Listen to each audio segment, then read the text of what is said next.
Howdy do, buckaroos. Welcome back to the channel. So here we are on the weekend, and we're kind of tinkering with the old race truck here, kind of trying to address a few things that happened at the track.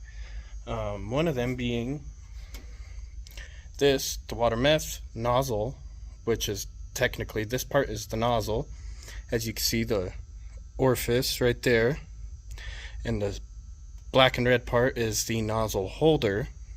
And this is the part that failed. Inside there's little teeth that grab onto this hose, and those teeth failed and it blew the water line out.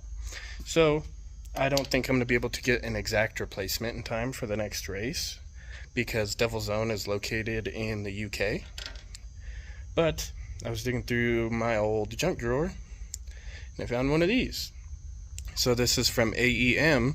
And this is actually an old water meth nozzle from my prior water methanol kit that I had on this truck way back in the day when it was my daily driver.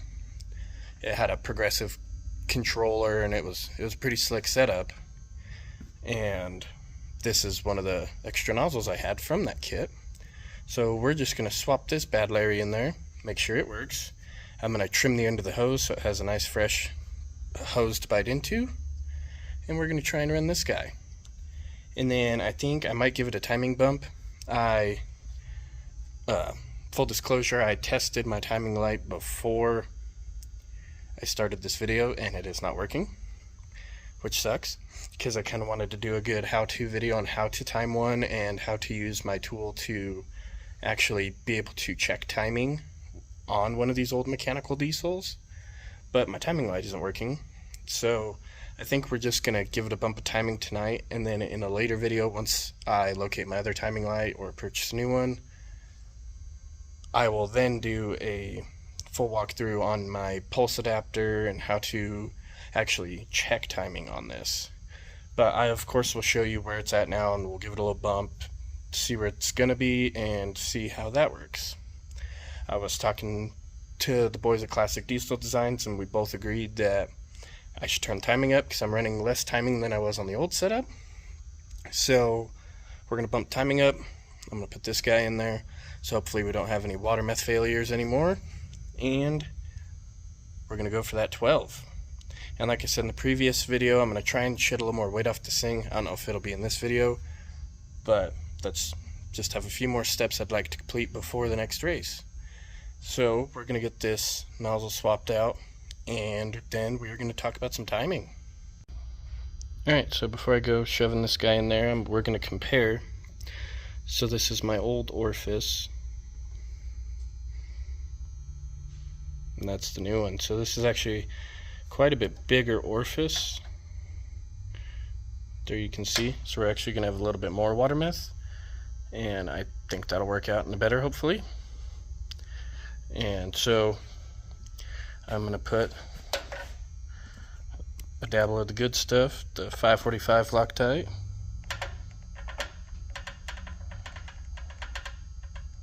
Kind of a pain to do this in video.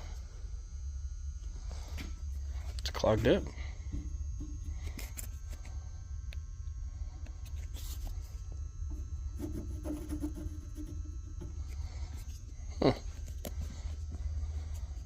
I don't know what's going on with the old Loctite here.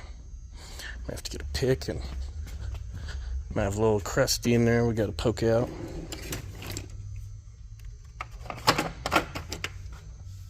I'm going to set the phone down and say that.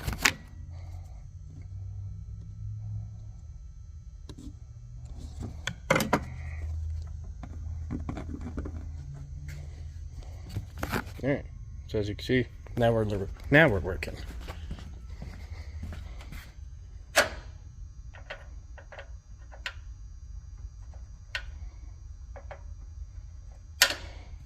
Apparently this bottle has stage fright. No, of course. And of course I put too much. Gonna kind of smear it around. We're just gonna stick that bad Larry in there.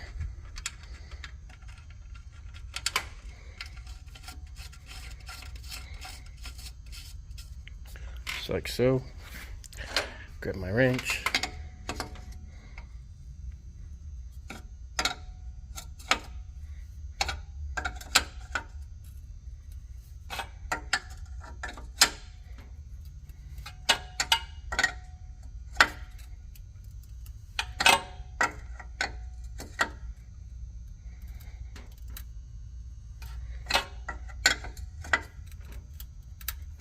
I think that should hold. So now we're just gonna loop this guy, because this is now a straight instead of a 90 degree, but as you guys can see, I'm yanking on that pretty hard and it's not popping out. So hopefully that fixes our water meth issue for now. And now on to the timing. So as you can see, here, let me grab my flashlight.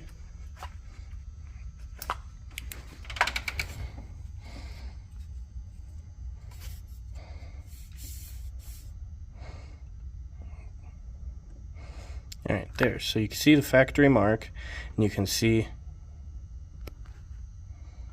there we go. There's the factory mark, and you can see where I have it. So on a 6.2 and a 6.5, pushing the pump towards the driver's side will advance your timing, whereas if you go to the passenger side, that will retard your timing. On a 6.9 and 7.3 it is the opposite, because the pump spins the opposite way. Passenger to advance, driver to retard the timing. So we're going to give her a little bit more of a bump to the driver's side, and we're going to see how that affects startup, spool up, and down track, which I think it will help in down track, and it might help in spool up, but in the higher elevation, some of the trucks seem to suffer with a little bit higher timing, but I had quite a bit higher timing than I do now last year, and I didn't have a problem with spool up with the 72mm turbo. So, and we already see how good I'm spooling in the 75, so I think we'll be just fine. So let me grab my 15mm wrenches, and we will get this thing loose and give her a bump. Alright, so as you can see, let me get this to focus again. So that first little notch on the left that I made with the pick was where the timing was, and now the mark on the right is where it is, and it's actually maxed all the way out to the driver's side at the current point in time. So if I want to advance it anymore, which I think I will, I have to pull the front of the engine off, the water pump cover, and skip another tooth on the injection pump gear, which is not a big deal. I currently have one tooth skipped on the timing gear, and it is maxed out to the driver's side. So like I said, if I want to advance it anymore, I have to pull the front cover off and skip a tooth on the gear, which, no big deal. But we're going to see how it starts real quick with the little bump in timing, nothing too crazy. Make sure this guy's on. See if she'll fire up for us.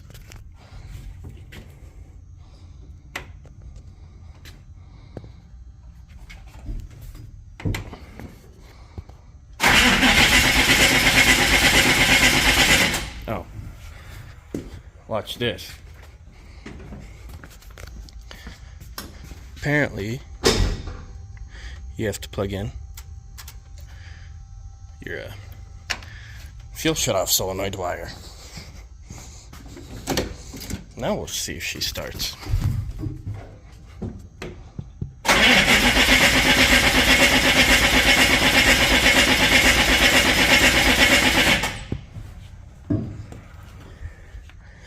Hasn't been started all weekend. She don't really want to start. So a little bit of God's nectar to give us some help. Just a little sniff.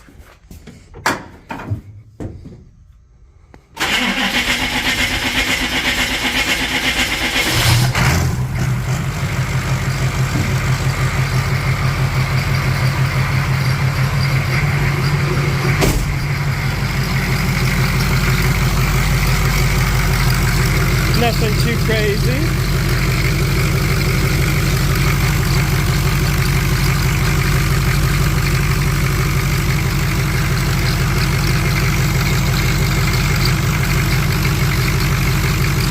Still purrs and idles perfect.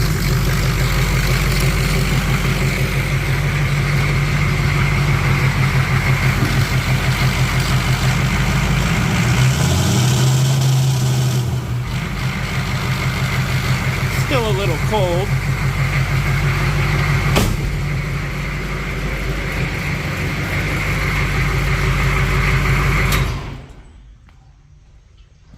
Not bad.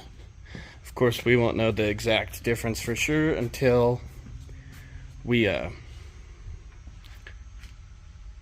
get her out on the drive, but it's getting late, it's getting dark out, and I think it's actually starting to sprinkle outside. It's that time of year for us, so we'll have to wait until maybe tomorrow after work, something like that, to go drive it. Alright guys, so got the timing bumped up a little bit, got that new water method nozzle in. Like I said, once I locate a timing light from this century that actually works, I'm going to do a more in-depth video on how to time it and how to check timing with the pulse adapter and things like that, to where you can use a timing light on an old mechanical diesel like a 6.9, 7.3, 6.2, 6.5, the old 5.7 Olds diesel, 12 valve, anything like that. So that's for a later date once I get the timing light. Sorry. As you can see, still needed a little sniff of ether, which of course, and actually the more timing you add, the harder it is going to be to start, but it's kind of the nature of the beast with this thing, unless I decide to hook the glow plugs back up.